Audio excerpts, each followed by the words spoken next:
Hey everyone, welcome to the Whiskey Boys podcast. I'm Shane. I'm Jon. And this is our first ever episode. First one. But we've got some whiskey here. And Jon? Cheers. What are we drinking? Dude. All right. First impression though first. Let's hear it. I like it. Yeah. I like it. It is, it's kind of, it's got a little bit of a smoky kind of taste to it. Mm-hmm. It's not super sweet. But it's pretty smooth. Yeah, not too bad, huh? Yeah. So this is Angel's Envy. Here, I'll hand you the bottle. So first of all, the bottle, for those of you listening, the bottle is pretty sweet. The bottle's like 1.5 feet tall. And it's like, yeah, it looks, it's super nice. So here's the cool thing with that whiskey, and this is why it's actually pretty different than, I don't know, I guess wine barrels, dude. So, well, and that's what it's finished in. So the way you make bourbon is it has to be aged in new oak barrels. Okay. So what companies like they have done is once it's done aging in the new oak barrels, which gives you that classic kind of bourbon taste, is then they take it and then, port wine, they'll take it in those used port wine barrels and they don't age it. They just put it in there for a little bit and they just let it take in some of the flavor. So it's aged technically in the new oak and then it's finished in the port. So that's what gives you, I don't know if you can kind of tell, but when you drink it there's just a complexity to it that you're not going to get from a bourbon that's, say, not finished in a port. And when you barrel. say finished, you mean like literally like they age it in the barrel and then they just throw it in this other barrel and leave it in there for a little while. Yeah, and it's all different. I mean, but the majority of the aging is done in the new oak. I mean, it's not. Some of them will tell you. Other ones. That's kind of cool. Oh yeah, it says. Yeah. Does it actually say it? All bourbons are aged in charred white oak barrels. Mm-hmm. And in that respect, Angel's Envy is just like every other bourbon. However, unlike other bourbons, Angel's Envy is finished in port wine casks, giving it a complex flavor you won't find anywhere else. Indulge and discover distilled descent. Oh. Yeah. Oh, look, there's a batch number, a bottle number, and then an uncorked on, where you can fill in when you uncorked it. Oh, and I know when I did that too. Wow. Yeah. I should just write that in. It wasn't today, but I. Oh, this isn't fresh for today? No, I got that a little while, about a week or so ago. It was actually a gift. I worked on a coworker's car, and that was their gift to me for working on it. So. That's nice. They know me well. Yeah, that's a great gift. I'd almost rather get that than money for that kind of stuff. Yeah. No, it was very nice. Very appreciative of that. Thank you if the person that got that for me is listening to this. Yeah. We are enjoying it. Oh, and then also the other thing too that I enjoy, this one actually isn't quite as high as I thought it was. It's 43.3%. Normally a whiskey will sit at 40%.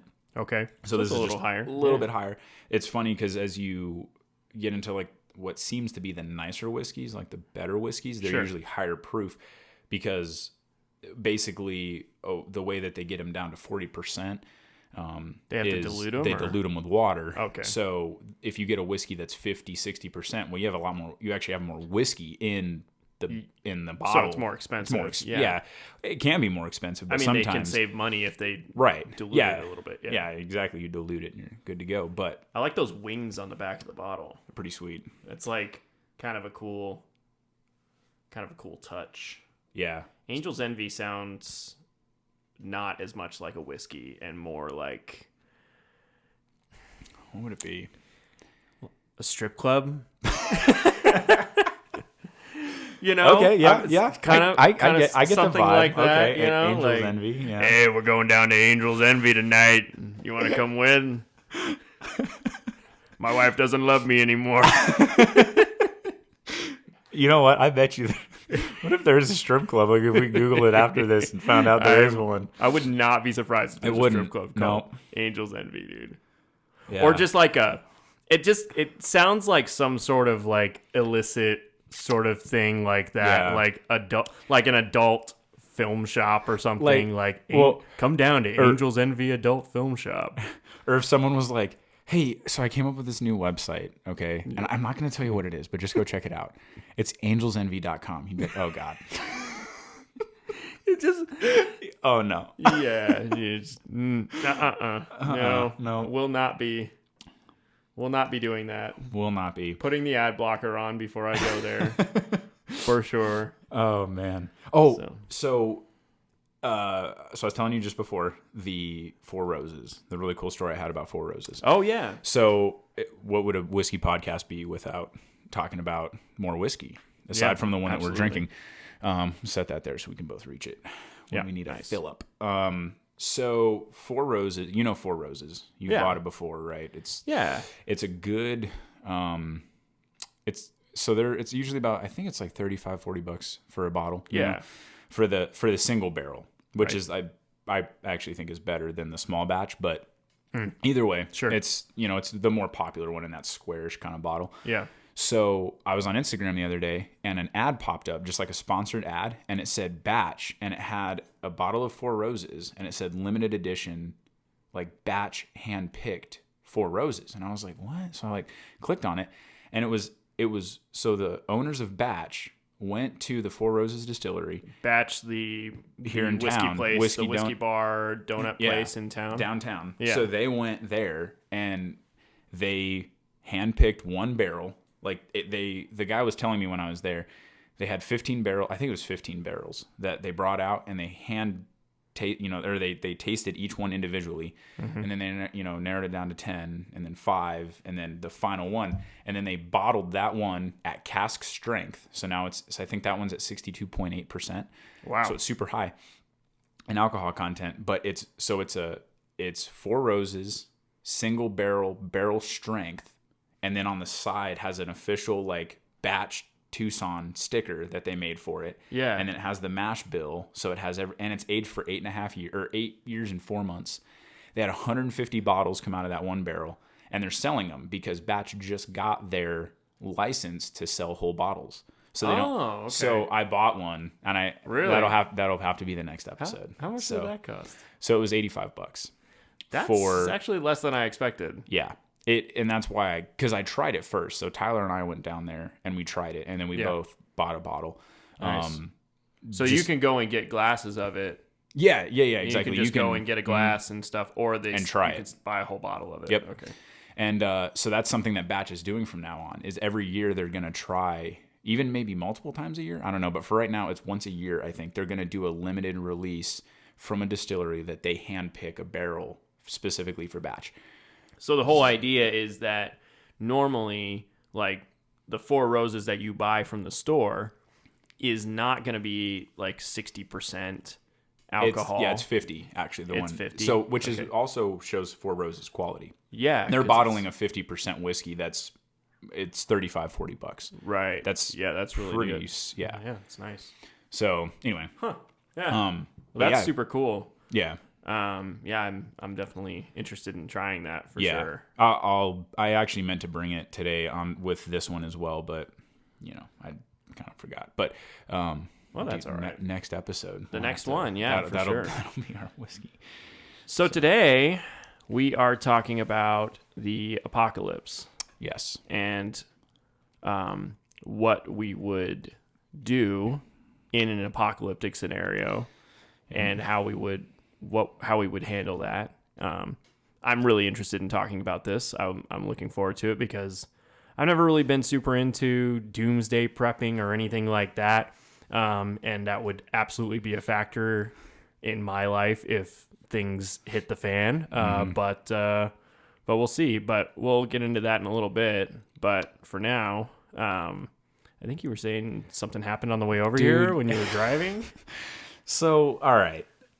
So I'm pretty observant about a lot of different things, just in day-to-day life. And so like there's times where something will happen to me, and I think a lot of people do it, but I was like, why the F does this happen? Like, why do people do some of the stuff that they do? So here's what happened on the way over here. Okay. I was going down Grant, and it was right before the Costco. And so it's basically it's a 3-lane road. Yeah. So, and going into Costco off of Grant, it doesn't have a right turn lane. You turn from the right lane. Yeah. Okay. And traffic's always terrible. And traffic's always terrible. Okay. Exactly. Okay.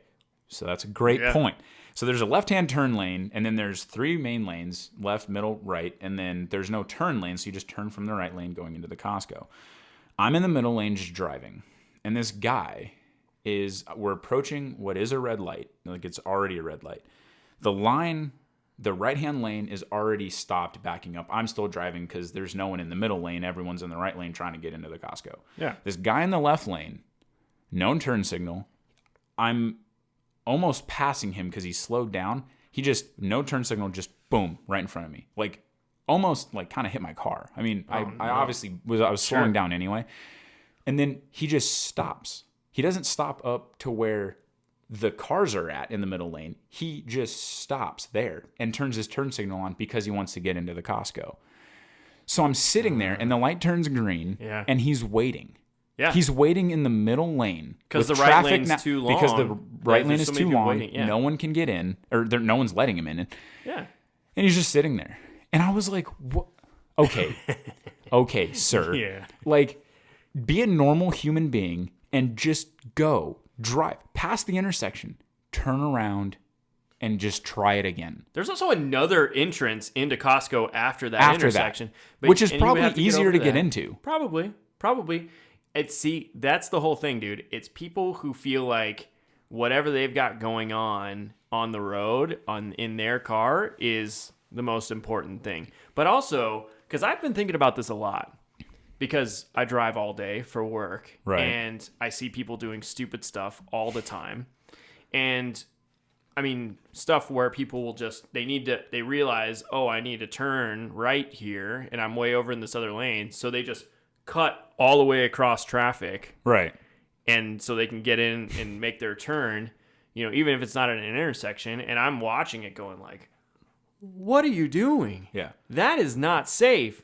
But the problem is nobody is going to go after that person. Yeah. As long as they don't cause an accident. Right.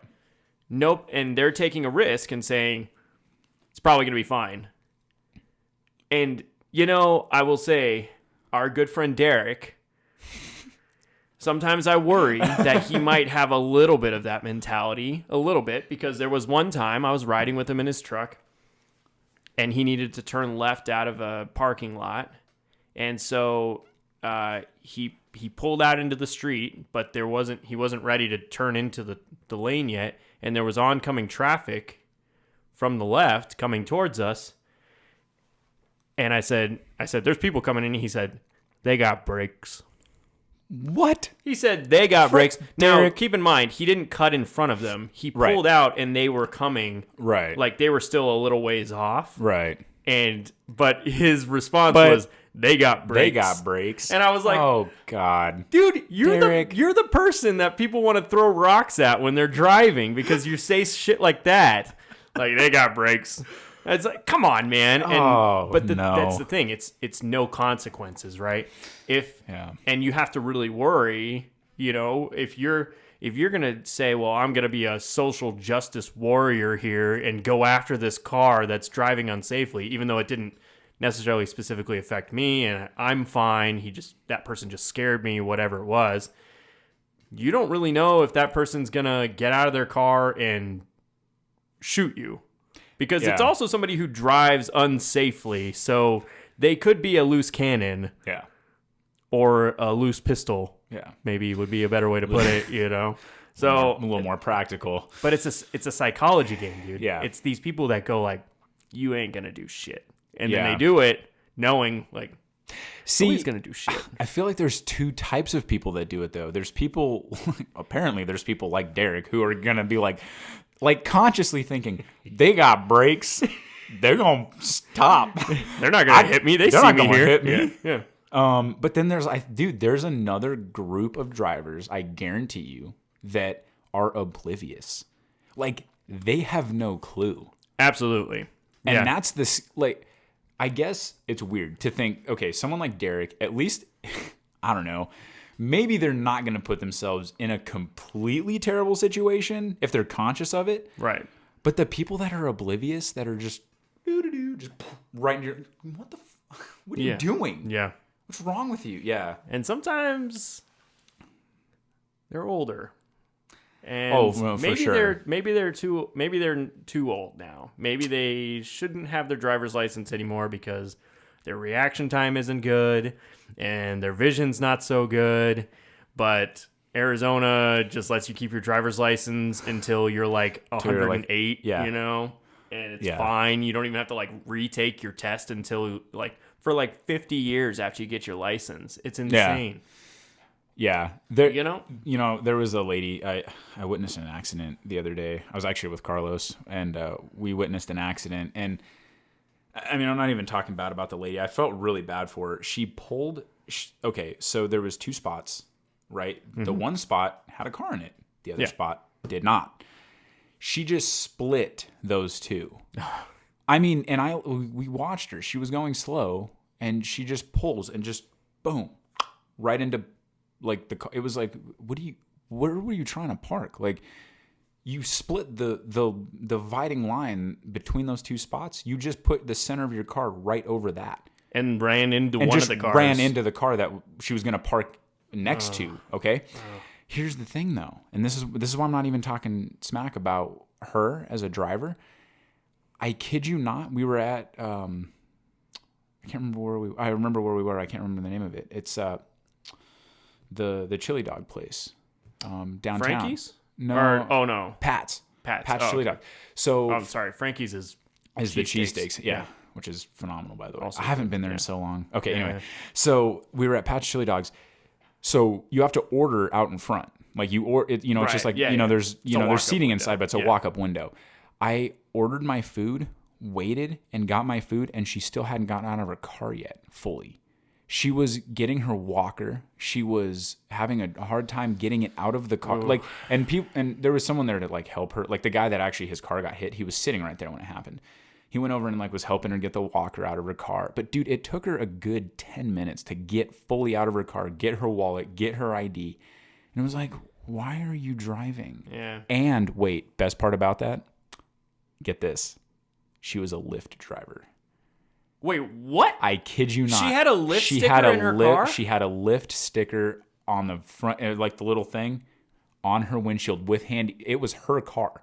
It had the handicap But she looked like she was what? Like she was over 70? Yeah, and she couldn't walk hardly at all. She had to use her walker, and I mean, she had to use that walker. Okay, look. She was a Lyft driver. I don't really use like Lyft and Uber that much. Yeah. I did have to use Uber the other day because I locked myself out of my house as I was leaving for work. What? Yeah, I grabbed everything except for my house keys and car keys. When did you do that? All the same thing. It just on like Friday. Oh my god! On Friday, I left. That is awesome. I locked the door behind me. I walked out and realized, oh, I have my work car keys, and I don't have my regular keys, and I don't have my house keys. And I was like, well, and we don't have a spare.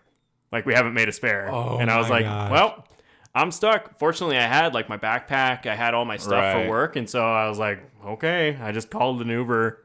Took an Uber to work. Oh my gosh! Yeah, that is awesome. So like, we're making a spare. So you have spare keys. Then once you get to work, you have spare keys to your van, or do you? Or do I had my work car keys with me. Oh, okay. Because they're not on my keychain. I throw them in my pocket usually. Gotcha. So I grabbed those, but I forgot to grab my regular keychain that has all my like regular keys on it. So, dude, I was like, well, that's great. That's fantastic. Gonna pay $12 now. Start out my day this way. That's fantastic. Did you get a spare key made?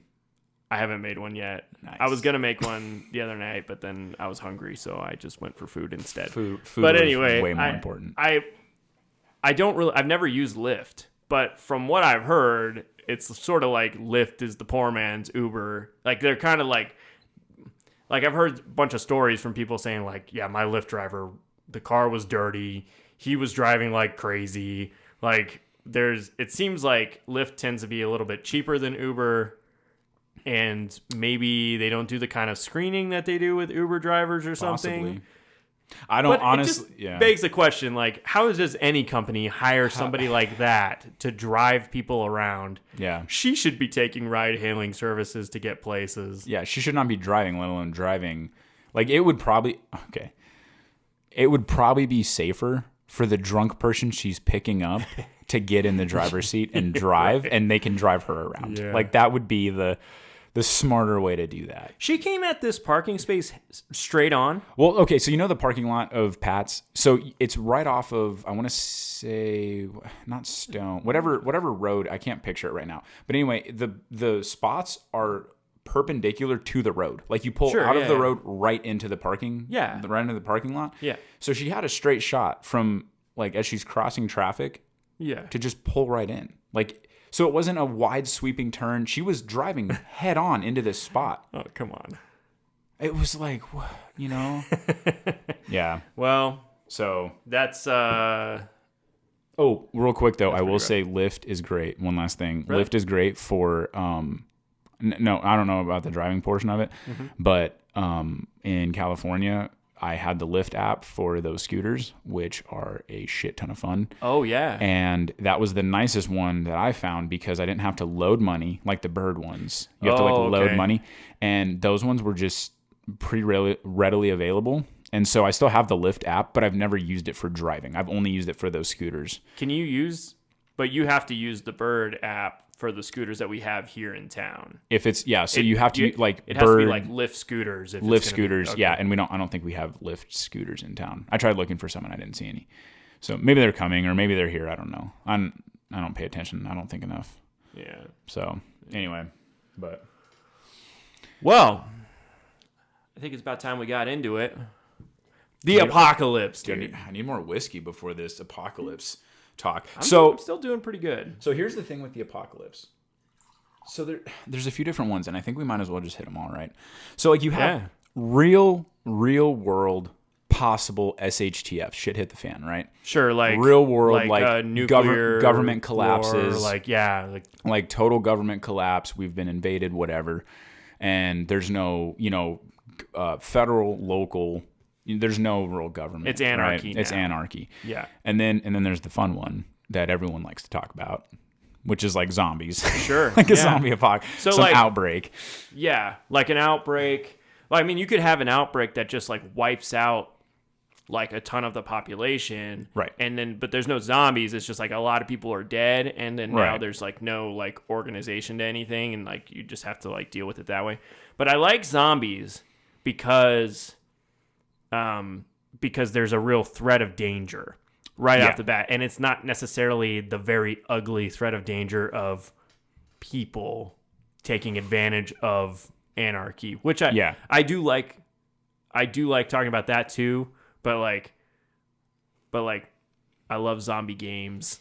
I love fighting zombies. A little bit of Call of Duty Black Ops. Games. Yeah, that. A little bit of zombies. Mm-hmm.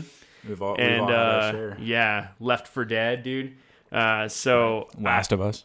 Let's talk about what we would do if, because you know what's crazy is I was thinking about this yesterday. I was waiting outside a client's house because they weren't there yet. I was waiting for them, and I just had this thought of like, what would happen if I was sitting in my work car here and all of a sudden a zombie just busted up against my window and there was like blood everywhere. I mean, my first thought would be like, is this real? Like, we just had Halloween the other day. Right. Is this somebody in a costume?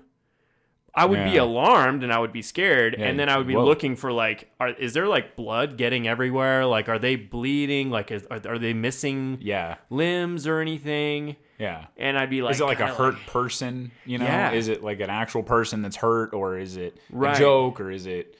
And then real? I thought, would I run in? Would I try to get out of my car and get into this person's house that I'm at right here? Or would I just drive away? I feel like I would just leave and try to get home as soon as possible. Yeah. Right? Because the first thing you'd want to do is get to your family. Yeah. Right. Right? You want to get to them so that you can then establish... I feel like the whole thing is you got to establish control.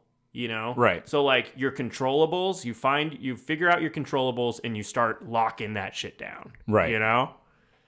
But I don't have any guns. I don't even have any like weapons in my house. I have like a couple of small knives, like pocket knives, and I have a BB gun. I have a Red Ryder BB gun. Oh, nice. Yeah, like the legit, like you'll shoot your eye out BB gun. I mean, my grandpa bought that for me right after I was born, and my mom said he's never going to use that. He's never going to be allowed to have that. And he said, yes, he will eventually. And then I did. Nice. I did get to have it, and I have played with it a lot, but it's not a weapon because it's kind of hard to kill somebody with one of those. It's a little hard to with a tiny metal ball. You could. There's actually, so there are, as far as preppers go, there are a lot of people that will have like, 22 caliber smaller, like much smaller, because one, ammo is cheaper and it's easier to carry. I can throw 100 rounds of 22 in my pocket as opposed to, dude, if I'm carrying 100 rounds of my 300 Blackout for my AR-15, it's like a bag. Like it's a big, heavy bag worth of ammo. Right. Whereas I can just throw 22 rounds in my pocket of the same amount. So it's cheaper and it's smaller. But a lot of those too, there's BB guns that they make for like, I think survival, like survival, but it's meant for hunting. It's meant for like squirrels. Those have got to be the pump ones too, though. Yeah, like you have a mine, pump one. It doesn't pump. Mine's the one that just like you just and it doesn't spring loaded or something. Yeah, I think it's spring loaded, so it doesn't really have a lot of power behind it. Right. It's okay. You would just piss a bird off and then it would just come beat the shit out of you. My dad actually used to kill woodpeckers with it. Really? Nice. Yeah. With the Red Ryder? I mean, here's the illegal? thing. No, I don't know. Dude, there's a woodpecker hit that's on my house right now. And in fact, the other day I went out with my CO2 powered airsoft gun. Yeah. And that'll for sure drop a woodpecker. I mean, Sure, it'll break skin on humans. So I know for sure it'll drop it. I aimed at the thing and there's like 4 houses that can see my backyard.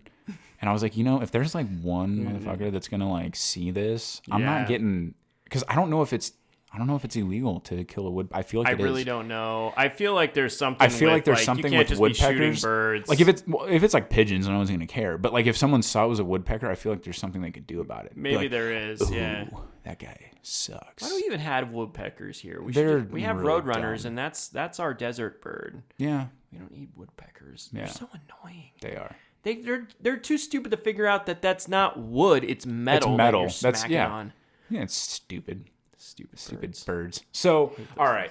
So, so the weapons. So you don't have any weapons. So you're talking about. Yeah, I don't have any weapons. So the first thing I will tell you, like we haven't really talked much about, this topic or anything, and I haven't really put a lot of thought into it before today, but I have been thinking, even in the past like few weeks, for whatever reason, it'll just pop into my brain randomly, like, what if a disaster happened and there was a real possibility of us getting like attacked or people trying to loot our house or like whatever? Like, I don't have anything to protect myself. Like, I'm not necessarily like I'm not against guns, and I'm also not like a specific gun advocate, Right. Like I don't or like it's not a hobby for me. It's more of an indifference. I don't find it like I see the real need to have one, but also it's not a priority. It's not something you would prioritize in your daily life. Like if you had $500, you wouldn't go buy a handgun. You would go. I'd probably go spend it on music stuff or music whatever. stuff, right? Exactly. Or whatever, something for a Cara or whatever. It's going to be for something else. Your mindset isn't going to be, I have an extra $500 laying around. Let me go buy a handgun. Because it's not a hobby for me. Like I don't even go out shooting ever or anything like that. But I started thinking like, I'm happy that we live in a world where that's not necessary most of the time. Yeah. Like the vast majority of the time, like we live in a generally safe town. Mm-hmm. Like we don't even live in a nice neighborhood in town, and it's generally safe here. Like you can walk around and you're probably not going to get attacked or anything. Yeah. And I think that that's all great, and it's like signs of a modern society, that you don't have to be like a survival man in order to live, you know? Yeah. But I've been thinking like, But like, what if I did need to be like that though? Yeah. Like, I don't know how to start a fire myself. I don't know how to shoot a gun. Like like I could shoot a gun if I really had to, but like I don't have any practice with aiming or anything. Like chances are I would probably miss a lot if I needed to shoot somebody. I shoot a shotgun. I shoot a lot and I still miss a lot, so don't worry. I mean, I know it takes a lot of work and time to get it's practice to be a good marksman, you know. And I'm just like, well, I have no time or work put into that, and so I've been thinking like at least buying like a pistol that I just have. Just as I mean, we don't have kids yet or anything. I don't even have to worry about safety of children or people in the house. Like, we buy it, we put it in a little case or something that's locked, and it's just there if we need it, you know. We put it under the bed or whatever. It's available, you know. Yeah. Put it in a safe. Right. It's a $400 gun. Check the receipt. Check the receipt. That's a $400 gun. Someone could steal it. Is the safe nice? And he just hands him the receipt for the safe. You tell me. Office reference for everyone that didn't get that. But dude, I notice a lot. Okay, not getting off on a tangent, but a lot of people know The Office, so that's good. It's true. So I know that right off the bat, I would not be well prepared if like this happened tomorrow. Right. In fact, there's a good chance that I would be rounding up my wife and my dog, and I would be calling maybe you and saying, "Hey, bud. Hey, buddy. You mind if we swing by your house and maybe stay there for the foreseeable future? Pick while up we a couple stay of safe?" guns. Yeah. I mean, also, and like, some... would we not want to chill if, like, we didn't have to go to work anymore and it was an apocalypse? I mean, oh, for like, sure. Dude, we'd just do more podcasts. we would just film podcasts all the time. As long as the power's working. Dude, we're good. Well, so here's the interesting thing, actually, with that. And this is actually what I predict. Not to be all conspiracy theory here, but it's something interesting. I believe that the next big terrorist attack on the U.S. would be something EMP related.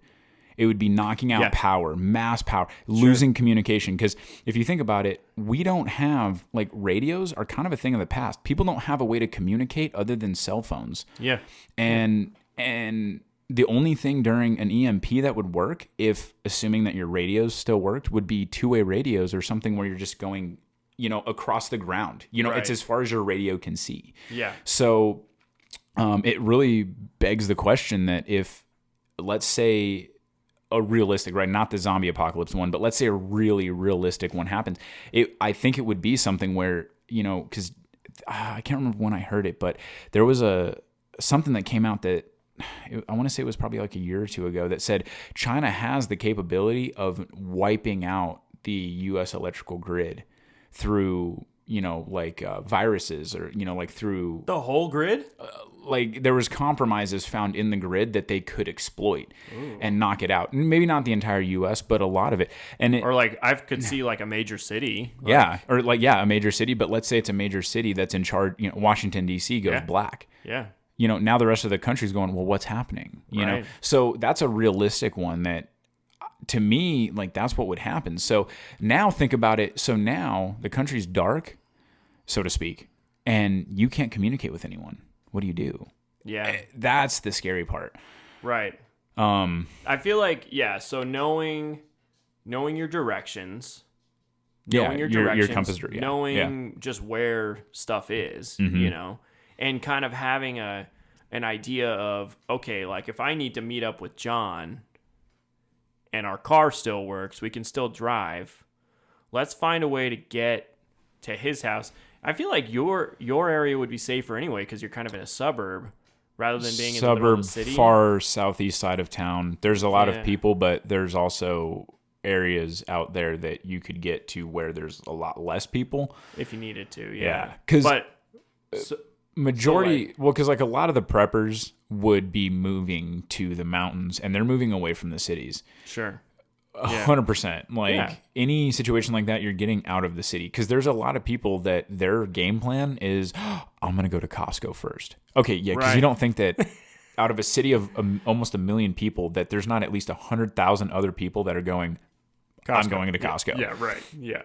Yeah, it's true. And that's the thing you have to start. I mean, look, I think that there's definitely like a middle ground between preppers and, me, me being basically not prepared at all for a disaster or for the system to go down, the society to crumble, Right. Because this whole thing of like, I'm going to hoard food and I'm going to build a bunker and I'm going to have tons of guns and ammo and provisions and stuff because I'm just waiting for the end of the world just seems ridiculous to me, because you end up spending your whole life doing that. Yeah. And it's really expensive. So when I was, so I originally, when I want to say I was probably 18, because it was actually after I got my first job. So I was at Home Depot because I had extra money to spend. And I basically, I was super into prepping, the idea of prepping. So I bought like a backpack, and I bought like, basically what it was. So when it comes to prepping, there's a few different ways to look at it. There's what they call like a 24-hour or a day bag, a day pack, or like a get home bag, So it'll be something where you carry it with you all the time, and it's just meant to get you home. Or it's what, meant to get bug you out like, bag or something like that? Well, that's even different. So a get home bag would be like something very basic. That's, that's going to be something like you actually leave your keys somewhere, but you have your backpack with you, and in your backpack is a spare set of keys. There's, like you're going to have stuff like that. So like a get home bag, and then you might have like a firearm in there if you want to, whatever. Sure. You'll always have like a water bottle, it's just like that kind of stuff. And then you have like a 72-hour bag, which is going to be like a 3-day, maybe there's, a tornado coming towards your house and you just need to leave, but you might need to be gone for 3, 4, 5 days, whatever. You have the stuff in that bag to really survive if you don't make it somewhere where there's food, water, Right. Yeah. So there's that level. And then like that was what I was looking for, was like 72 hours. Like I wanted to have enough food and stuff that I could take this backpack and literally survive for 3 days without. Sure. Like I had even, they make survival water, like these packets of water that are meant to last like 15 years. So like I had those in there too. So like I didn't even need to find water. I could just go out in the middle of nowhere and try to. This is when you were living still at home with your parents. Oh yeah, because I can't do that now. I had a lot of disposable money back then.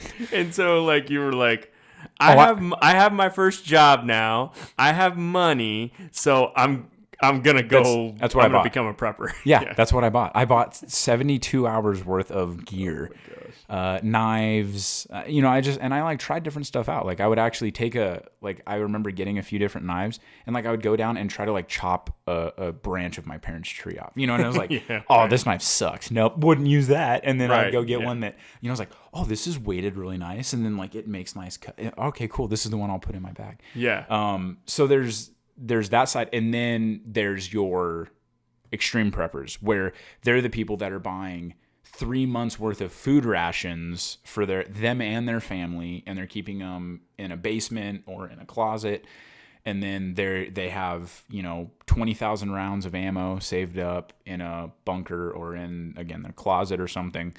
So there's definitely middle ground. There's definitely all separate from their regular. From their groceries and food and all that stuff. Yeah, for sure. And keep in mind that a lot of, it'll be like canned food that's good for 5 years or something. So really what ends up happening though, like again, in an Office reference, if you want to joke about it, but, or make a joke about it with Dwight, getting the, eating tomatoes, like 8 years old. Yeah. They end up, they'll actually have like a shelving unit. I've seen them, pictures of, shelving units that have, basically regular groceries, and then they just basically new stuff goes in the back, and then they start using the stuff in the front. So in that aspect, I guess you invest you invest up front, and then you're going to use it. It kind of becomes normal. Yeah. So it's not, but then you can get to the very extreme, where they're doing that, but they have a year's worth of supplies. They have a built-in bunker under the ground that can survive a nuclear blast. Now, let's say something does happen. Hey, they survive. The other caveat to that would be, do you want to still survive if there's a nuclear holocaust and you now live in a basement for the next 10 years? Right. Like, I don't know. Like, there's also been that question posed too. Like, all right, cool. You survived. now you live in a barren wasteland where a 400-mile radius from your house, there's absolutely nothing surviving. Because no one else did this. Everyone else so you're alone. It's just and it's you and your family in a bunker down, in your basement. And then once the food runs out, you just starve. Getting really bad. I don't know, Yeah, somehow things would go Right. really bad at that point.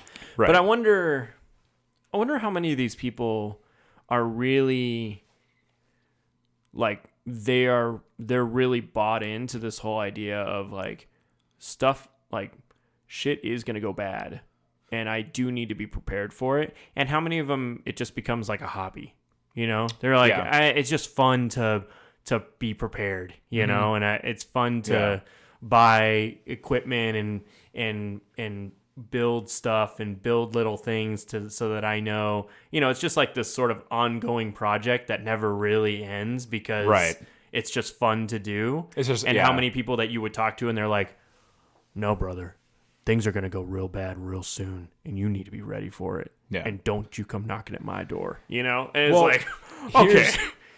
Yeah, here I think there's a distinguishing factor in that is the people that prep to that extreme, how often are they training for it? How often, because there's guys like I've seen where they'll actually like they'll have kids and they'll wake their kids up in the middle of the night and be like, hey, such and such just happened, what are we doing? And the kids are like, what? And then the kids know what to do. They have a plan. They execute a plan.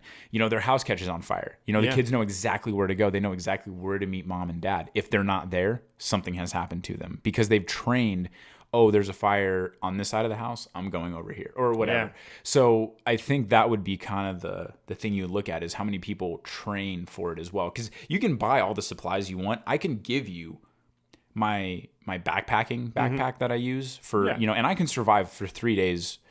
As long as I have water at whatever location I'm staying at, I can basically survive. I have a tent, fire starting, food. I have ways of making food, catching food, whatever the case may be. I've got a lot of stuff in there. It's about a 60-pound pack. I can give that to you, but can you use it? So gear doesn't mean anything if you're not training with it.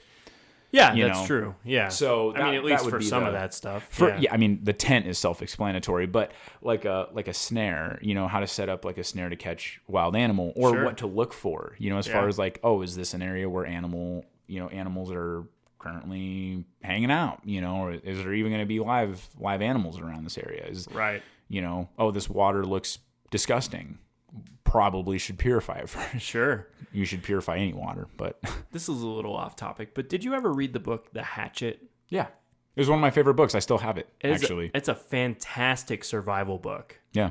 And it's such a good example of what you're likely to go through if you don't spend your time learning about survival. Right. But you find yourself in a survival situation. Yeah. I just remember...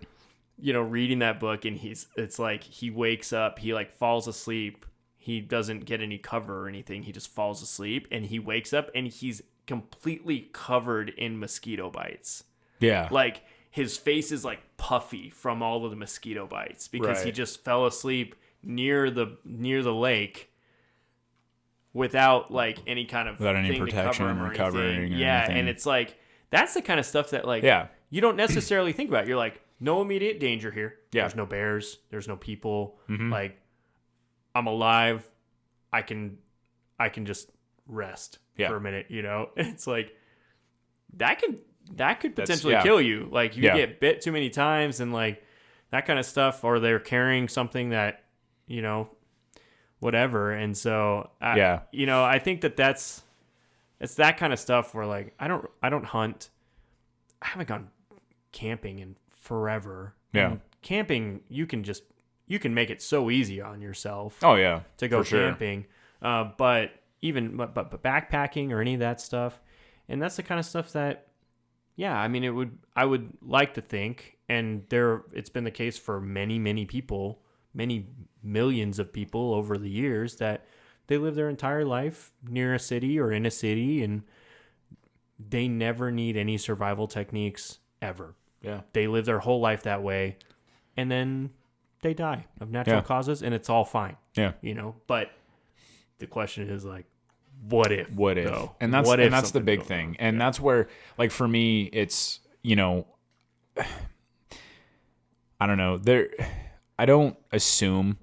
Well, I guess I kind of do in a way. Like, when I backpack and stuff, in the back of my mind, it's almost like, okay, I'm doing this with the thought that maybe someday I'm going to have to use these skills and the ability to understand how to purify water if you don't even have like water purification tablets or droplets or, just how to survive. Because it's, you can say like, oh yeah, if I have all the right equipment, I would be fine. Right. Well, but until you do it, yeah, you don't know. Because like that's one of the things I've learned with backpacking. Even with the equipment I buy, man, I'll like buy something because I'll see like, oh, it's it's like high speed. It's like a high speed piece of gear or something. And I'm like, oh, sweet.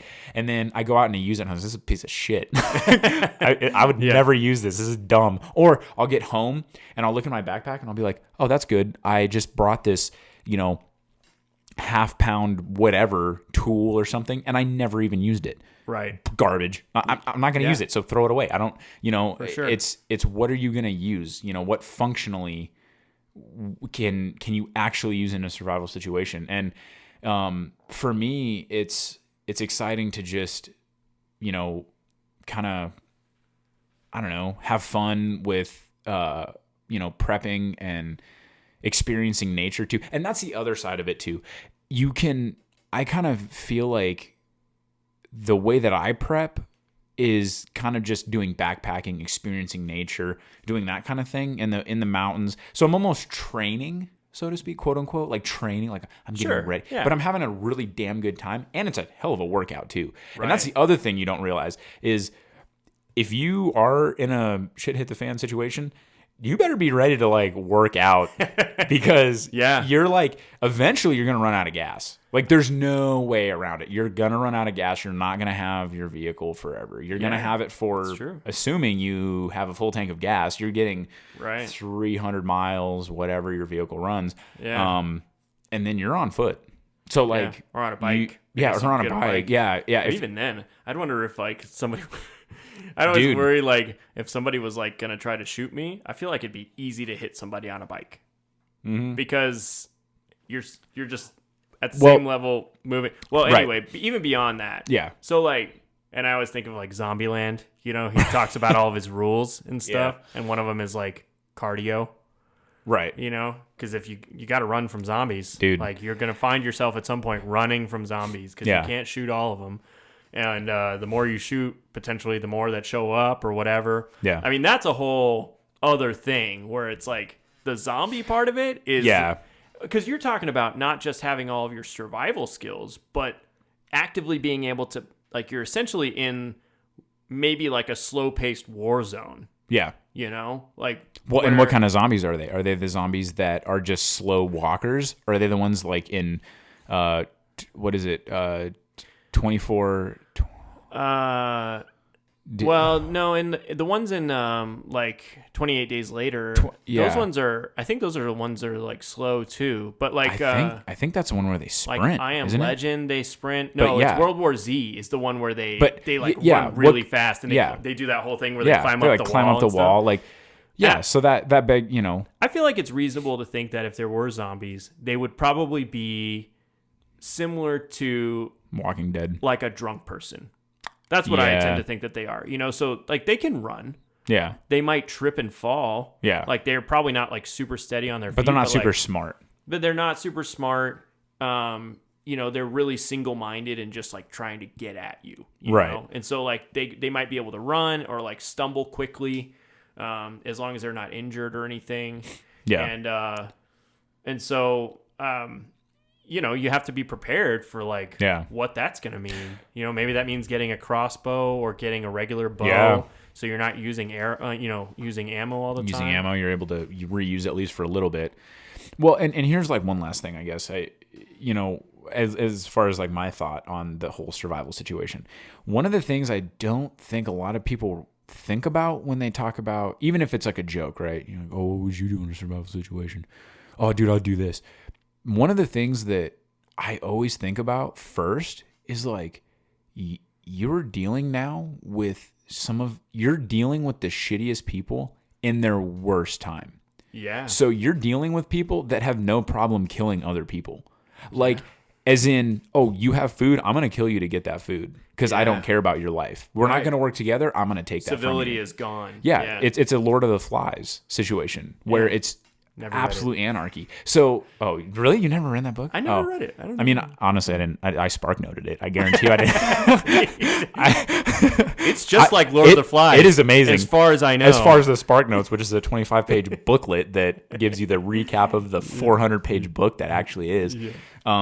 No, but and that's one of the things I always go back to is like, man, picture prisons are getting let out. Like if there's people that can get access to key, now you're talking, I mean, it's almost like the Purge. Like there's going to be evil on the streets and there, you might get lucky with like, hey, let's partner up and let's work through this.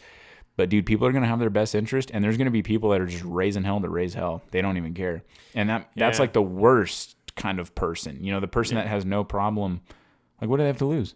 Sure. There's no justice. There's no nothing. Right. So it honestly, I think what it comes down to, you can prepare all you want. And I think there's going to be a handful of people that could definitely survive for a good amount of time. But even myself, if it happened while I was at work, I don't carry my rifle in my car at work. Yeah. Now, ironically, I've had it in my car the last week because I forgot to take it out of my car when I went shooting last. Yeah. So that's great. If it happened right now, I have it in my car right now. Right. Yeah. But ultimately, dude, I don't know. I mean, and that's the crazy part is like I'm the prepper between the two of us, and I still don't 100% know if I would be prepared right now if something happened. I would have to drive home. That's actually what I was going to ask you because, like, you don't do the 3-day bag anymore. I still have it. But like, if you, but I mean, if it's not something that bag, but you have to restock that, right? Or do you have food in there that lasts for years and years? So there's food safety, and actually, I have in my glove box currently, I do have some of that survival water, the packs, for if I come up on an accident. Because that's one of the things when people are in shock, you give them water and they just sip on some water. Yeah. And I came up on an accident one time and I didn't have any water on me. I don't carry bottles of water in my car. This one guy had a bottle of water and it was really good. I mean, Aaron and I actually went up and were like with these people it happened right in front of us. So we like went out and we're helping. And there was a bunch of people that stopped too. But that was one thing that I thought about. I was like, I got to get something, so I have that. And then I have these food bars, they're actually on, I believe they stock them on lifeboats. They're in like these airtight, and they're basically, I think it's 9 bars that are meant to give you, I think it's like 1 or 2 bars a day that you could eat and basically survive. You can survive on that. Yeah. So I have that stuff in there. I don't have good food in there, Sure, yeah. But so it's something that can stay. Yeah, it just stays in there. How long have you had that stuff in there? Oh, I ate it like a year ago. I was bored in my room one night and I just was like, I wonder, what do these taste like? So I opened it and I ate. Dude, there are a lot of calories too. Like I definitely consumed, I didn't eat the whole thing, like the whole pack, but I definitely consumed like 5,000 calories. And oh my gosh. Dude, they're insane. They're like, it's like nutrient. It's like if you took like powdered cocoa, this is the consistency. You take powdered cocoa and you crush it as hard as you can into a bar form. Like it's like this weird grainy, like those meal replacement shakes. Yeah, kind of like that, but it's like in a bar form. But and then I'm pretty sure I just threw the rest of them out. And then I bought like more because they're not that. So you bought more and buy them on Amazon. You have them stocked in your backpack. Yeah, now. And the funny thing is my 3-day pack that I have, that's just like not even really used anymore. Honestly, what I would take is my backpack because that's a nice framed backpack. Right. It's actually comfortable. It's comfortable and it holds a lot. And that's probably what I would use, honestly. And that has all my gear in it. That has sleeping pad, my sleeping system in general, my tent, all that stuff. My water purification, fire starting. I have a little ham radio that you're not allowed to operate unless you have a ham radio license. But in a SHTF kind of situation, it doesn't matter. So in your situation, you have some guns at your house. Right. You have a backpack that you can grab. Mm-hmm. You've got some preserved foods that you can take with you with water and stuff. What would you do when you first realized, okay, shit just hit the fan. We're now in a survival situation where my neighbor might try to kill me. Would you try to get to your family? Because they live in town. They live in the middle of town. They live. I mean, if it's a clear traffic day, they're 25 minutes away from me. Sure. Honestly, let's assume it's the EMP style where we don't have communication. Right. It's every man for himself. I mean, there's nothing I can, because the reality of me getting, you guys don't have a plan. My parents are at work. Most of the time, my parents are going to be at work. Mia's going to be in school. Taylor's in North Carolina. Right. I mean, we're all over the place. So really, at that point, I mean, assuming it's not something where it's total government collapse, where it's just, I mean, if it's just something where we can't communicate with one another, I would probably try to find them. I would go to their house. If it's something where just, okay, everyone relax. We're going to get through this. But if it's like I looked out my window and I see, Russian planes with guys parachuting down, no. I mean, yeah. I mean, at that point, you have to worry about you first. Before I'm going to just drive out to an area or maybe fight my way to my parents' house. I obviously want to help them, but what good is it going to do me if on the way there I get you get killed or something? So it's one of those things. And two, what are the odds of it happening at my house? I could be at work and I have nothing with me. Yeah. So would you try to get home so you could get your stuff? Well, go from there. So that's one reason why I posed this question as our first podcast topic, because even though I'm prepared, am I really? Yeah. Like, am I really prepared? It's like, I would like to think I am. And in my bed at night, fuck, I got this, dude. I'm good. Right. I got my knives. I got my guns. I got my backpack. I got my gear. I'm screwed. Like if a real SHTF happened, I don't know. Yeah. And on that note, it takes a community to make it work. It would take 10, 15, 20 people saying, we're meeting here, bring this, let's go. Yeah, true. So sounds like we need to make a plan. I think we should. We should make a plan. You'll bring the musical equipment. You'll bring one guitar. We need entertainment. Here, I brought this. Hey. This is my contribution. Everyone will assume it's an actual gun because they're like, yeah, like the guy's going to have a guitar in that stupid guitar case. I pull it out. It's an actual acoustic guitar. Does anybody know harmonies? I'm going to sing. I'm going to sing now. Alrighty. Well. All right, man. That was great. That was. I think great start to the podcast. It was. There's definitely going to be more episodes after this. We're going to have guests on. Yeah. We're going to talk about other ridiculous stuff like this. We got a lot of topics. Just how much shenanigans we can get into. There will be more whiskey. There will be more boys. And more of the whiskey boys, dude. Well. Yeah. And we got about 5 of us that are a part of the Whiskey Boys group.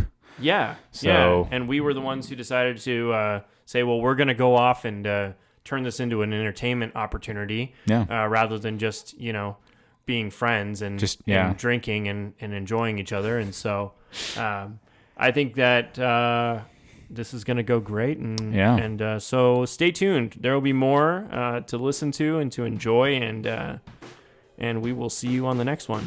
A lot of great conversation coming up, man. I'm excited. Yeah, it's going to be awesome. Well, cheers to the first podcast, my friend. Y'all have a good day.